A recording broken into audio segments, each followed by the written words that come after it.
Hey y'all, Irix Guy here, and a lot of people may often call me a DJI fanboy, and you know, I want to explain that just because I happen to feel that DJI Phantom 3 Professional and the DJI Phantom 4 that I have here are the best drones on the market today, I'm not a DJI fanboy. And I'll go ahead and tell you, I hate the Inspire 1. The Inspire 1 is too big, it's too heavy, it's not optimal to travel with, but I absolutely love the DJI Phantom series, and at the time of posting this, the DJI Phantom 4 is indeed my favorite drone.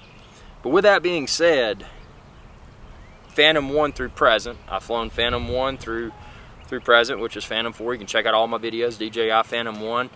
Back in the original days when I had to do the anti-jello mods and I didn't even have a gimbal on it.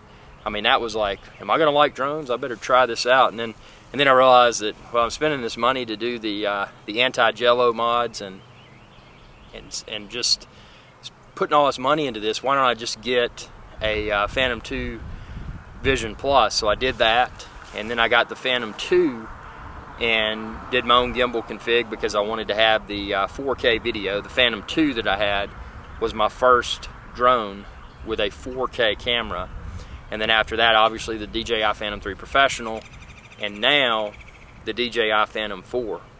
But again, it's not perfect, and none of the previous Phantoms were perfect. I mean, they all come with their unique set of troubleshooting challenges. Some of the troubleshooting challenges seem to overlap. I know that with Phantom 3 Professional and also Phantom 4 that I've had to run the IMU and the compass well, obviously you would have to run the compass calibration anyway, but on both of them I've had to run the IMU calibration a few times to get everything perfectly level. You know, the tilted, a lot of people call it the tilted horizon issue or the camera's crooked issue. When you're watching a video that was filmed with the Phantom 3 Professional or the Phantom 4, and it looks as if, you know, where this should be, what you're seeing through the camera should be horizontal with the horizon, that's not always the case. And most often, if someone properly performs an IMU calibration and a compass calibration, and they've got the latest firmware, there's a good possibility that that'll likely resolve the issue. And it has for me, and it has resurfaced. It hasn't resurfaced on my Phantom 4 yet, but it did with my Phantom 3 Professional multiple times. And curiously enough, with the Phantom 3 Pro, you know, the tilted horizon issue, it was something that it would resurface, and I'd rerun it, and then it would go away, but it would come back. It was really weird, and it didn't appear first time until after the first few round of Phantom 3 Pro firmware updates. Interesting stuff. But today, what I'm going to test is something that a viewer brought to my attention, and they were saying, hey, when I'm filming with the Phantom 4 and I you know, the camera up and down, it kind of looks, I guess the best way to put it, if you do have a video or photo background, rolling shutter is what it would be often referred to. You know, if you've got a camera like this camera around my neck, if I was going left and right real rapidly, you would see it kind of looks like tearing or rolling shutter. And people were commenting about the Phantom 4 is having a similar effect when you're using the gimbal wheel to take the camera up and take the camera down. So what I'm going to do in today's field test is fly the Phantom 4, and we're going to see if we can get rolling shutter. Now, this is stock Phantom 4 configuration. I have not yet installed an ND filter, but check the link within this video's description. You can find them there, and I hope to be getting an ND filter for this as well soon, so stay tuned for those videos. But right now I'm just doing the stock config. You know, you can see here it's got I guess it's just a little UV filter that comes out of the box with the Phantom 4. See that little factory filter on it. So let's get airborne and see what we can do with this issue.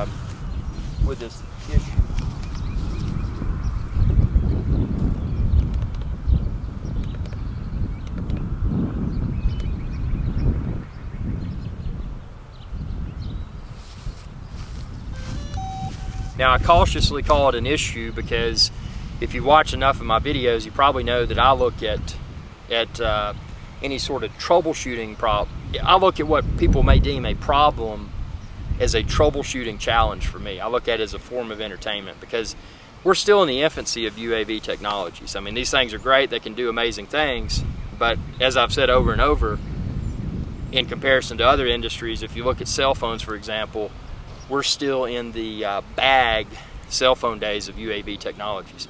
If you ever remember that, you had a cell phone, but it was so big it had to fit in a bag. You know, kind of like an Inspire 1. You know, this huge thing you got to carry around. It's inconvenient, but it works. You know, with UAVs, we're in the bag cell phone days. We still haven't gotten everything refined. The service quality is poor. Everything's expensive because we're early adopters. But with that said, let's see what we get here with the with this camera. Let's see how we can. That's something else interesting, and I don't sugarcoat stuff. Like, I had to power down. I've always powered on my controller before I powered on my Phantom. And often what I found with Phantom 4 is that I have to power my controller off and back on again. And when I do, everything syncs up just like it did now. But that's interesting because I never, at times I experienced it with Phantom 3 Pro, but I mean, it's not an issue. It's just I had to power this off and back on. So everything looks good. I'm at 98% battery life on the Phantom 4. And we're going to take it to obviously a safe and responsible altitude, and we're going to see what we can do. Now, I do have my gimbal wheel speed. It's worth mentioning. Let me stop that recording. I want to tell you where my gimbal wheel speed is set right now, because that'll impact. You know, if yours isn't set the same way, you may have a different experience. You may have a different experience there anyway, because I mean, not every Phantom 4 is created equally. Gimbal wheel speed. So I went into the RC control settings, then I clicked the icon that looks like the controller, and then I hit gimbal wheel speed. I'm on 50, 50. So I'm at 50 wheel speed. That's not the default. So without further ado, let's get airborne at gimbal wheel speed 50. I'm going to hit record on the drone right now. I'm going to crank her up.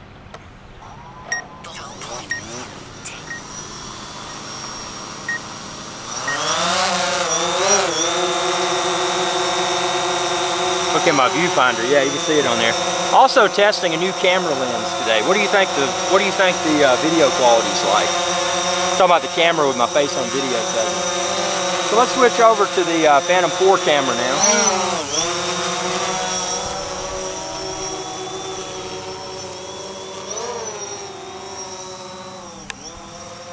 And what we're going to do is see if we can get. So I'm going to pan down slowly while I'm going forward, see if we can get any tearing of the video.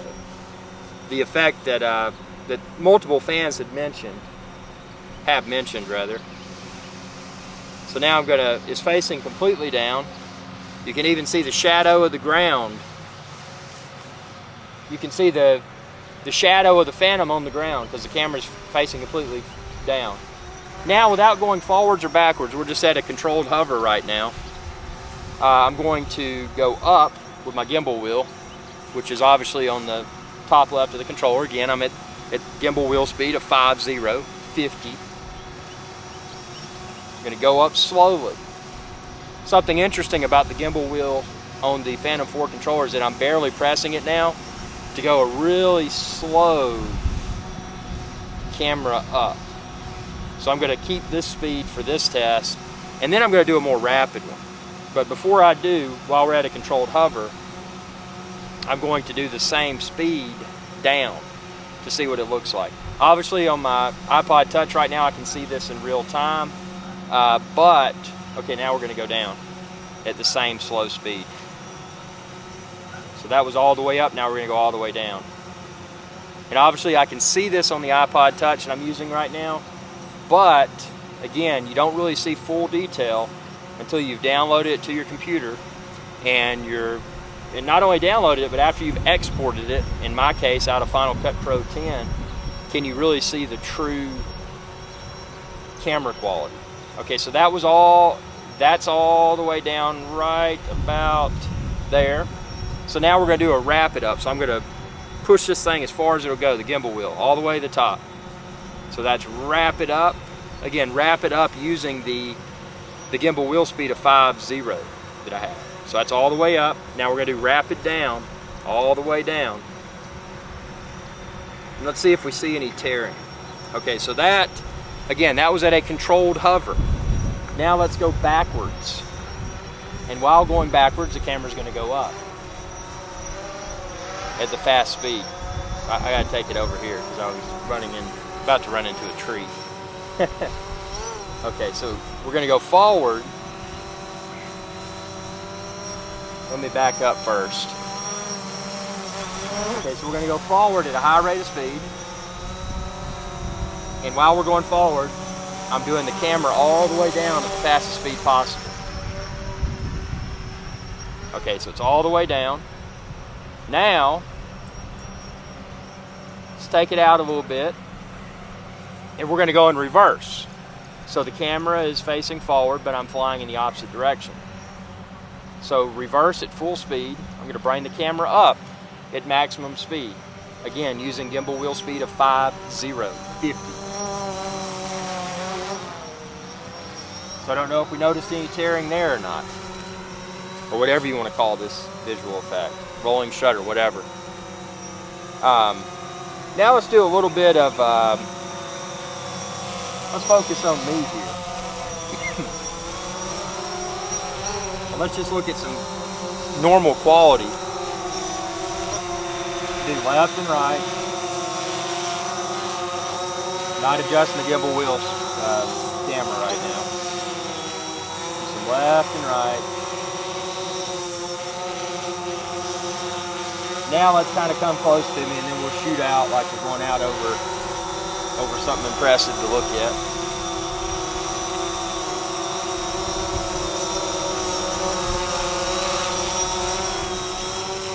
So not increasing altitude, just straight back. Now I'm going to come straight forward, not manipulating the camera in any way, just seeing how smooth this looks. Well, actually I had to turn a little bit there because I was off track.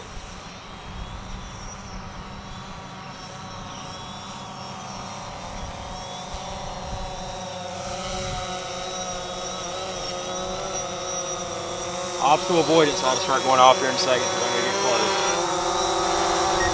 And it did. See, it won't go forward. Never assume that it won't because that could be very dangerous. Okay, so obstacle avoidance works. Now there's a lot of wind. Let's do an abrupt descent with camera going down. Obviously safe and responsible altitude. Camera is all the way down. Now let's do an abrupt descent while bringing the camera up rapidly. So the drone is going down, the camera is going up.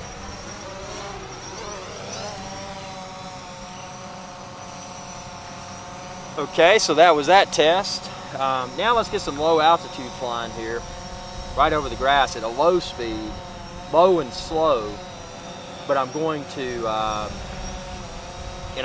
very slowly, again, using my 50 gimbal wheel speed setting. I'm low over the grass, and I'm going to slowly go forward and slowly take the camera down. Just want to see, that's one of the coolest effects, especially if you're out over water and you're going over a boat, the boat's coming your way, and you're going over the boat, and you kind of do the camera down as you're approaching the side of the boat, because it kind of gives it that little tilt because you got the motion of the boat going forward, and then you're concurrently, your drone's coming in here, and the camera on the drone's going like that as it goes right beside the boat. So that's a really cool effect, and it's ruined if that's not a smooth camera up and down. So my thing with these drones, and a lot of people, they have their own interest in drones. I mean, some people just like the thrill of flying, which is fine. Some people like the camera quality, which is my case. Right now, and to the time of posting this video, I need 4K ultra high definition to make me happy, because all my other cameras are 4K. I want my drone to be 4K. So that's what I get out of it. So if video is not spot on, for me, that's a deal breaker. For you, it may not be. But that's the reason that I'm posting this field test, because for me, I'm very adamant about my video quality. And let's just, as a test here, let's get this, I'm going to go back. Let's just look at that shadow on the grass of the drone. And I'm not going to manipulate the wheel or the flight in any way. We're just going to see how smooth that shadow looks. Are we seeing any vibrations right now, Video Jello? I don't know. I won't know until I go back and edit this video. But these are the questions that one should ask, because yes, this gimbal, the gimbal system on the Phantom 4 is, in my opinion, greatly improved.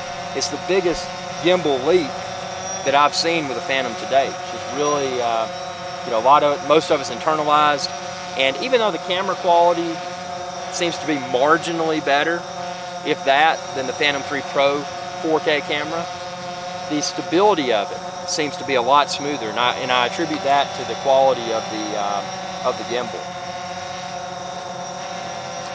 This is an interesting message. I'm getting a message on my screen in my app, and obviously none of this is planned. It says battery cell, C-E-L-L damaged, battery cell damaged. So let's see what that means. I mean, obviously it should mean that if it is a legitimate error, that I don't want to take this thing far away over water or anything, because I could potentially lose my drone. But let's see if there's more information here. Solution: stop the battery and contact customer service. Yeah, right. I'm not going to contact them. They probably won't even answer their phone. And I mean that in a respectful way. I mean, as I've always stated, with these drones being early adopters, there should be very little expectation for support. If you can't fix it yourself, assume that it won't become fixed. And that's probably from a customer service perspective, that is a poor way to look at it. But from my perspective,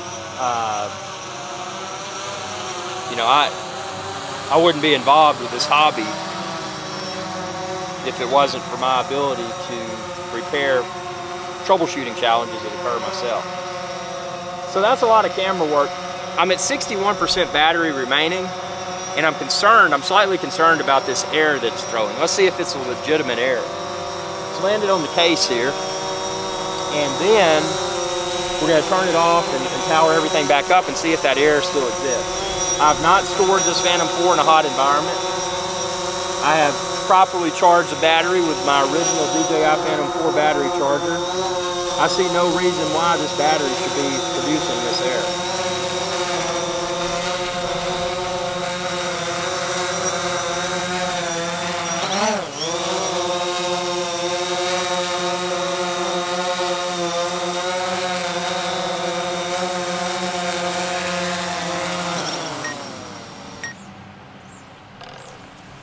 Okay, so I'm stopping the recording of the video, and now what I'm going to do is power down the Phantom 4, and then I'm going to power down the controller.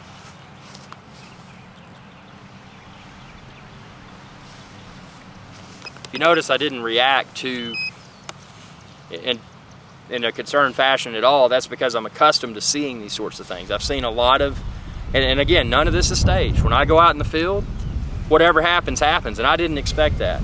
And I'm actually happy that it happened, because it's the first time I've seen this troubleshooting scenario. So I'm excited about it. So let's give it a second there, and we're going to power everything back up. I want to see if the problem persists.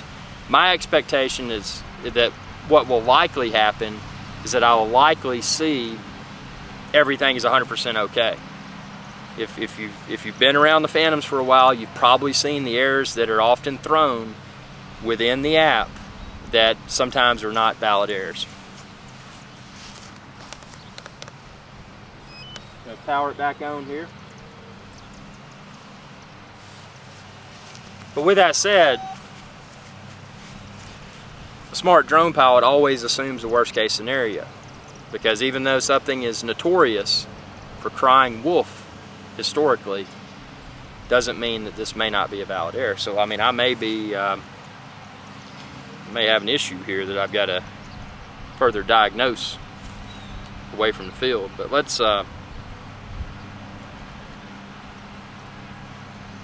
this controller smells like vodka, or it smells like gin, you know, like gin and tonic. And I don't know how, because I haven't I don't even drink gin and tonics. I mean, I've had one before, but it's been like years. So does your Phantom 4 controller smell like an alcoholic drink? Sniff it and find out.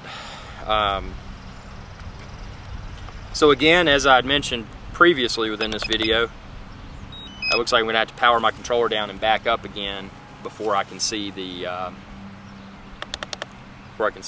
view. I don't know why that's the case. And I've always been told that powering the controller up first is the correct way to do it, because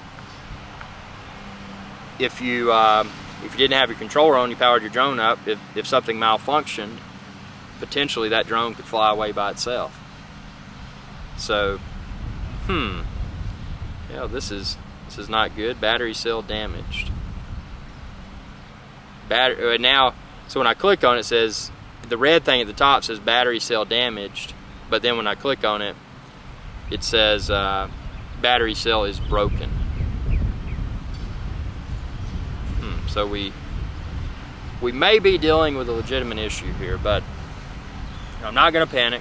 What I'm going to do is return to my studio and I'll let the battery cool down. I'm going to charge it, wait till it reports as being full, and then once it's full again, I'm going to power back on and see what that does. If I'm still getting the error, then I'm going to perform an IMU calibration, and then if I'm still getting the error, I'm going to have to post a very direct yet seemingly hateful response to DJI in regards to this battery on the Phantom 4.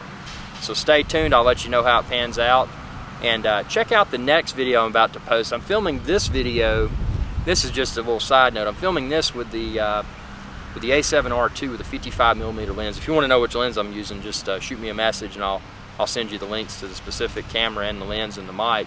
But I'm going to switch to this camera and this lens and film my next video to see how the video quality compares. So, you know, watch this one and then watch my follow-up flight video. I was going to call it something like testing the DJI Phantom 4 camera video number 2. You know, check that out and you know, let me know how the quality compares, because I'm always trying to improve the video quality of my presentations. Thanks for watching. Be sure to subscribe. YouTube.com/IRIXGuy. Y'all have a good day. Hey y'all, IRIXGuy here. I wanted to take a moment to thank you for watching this video.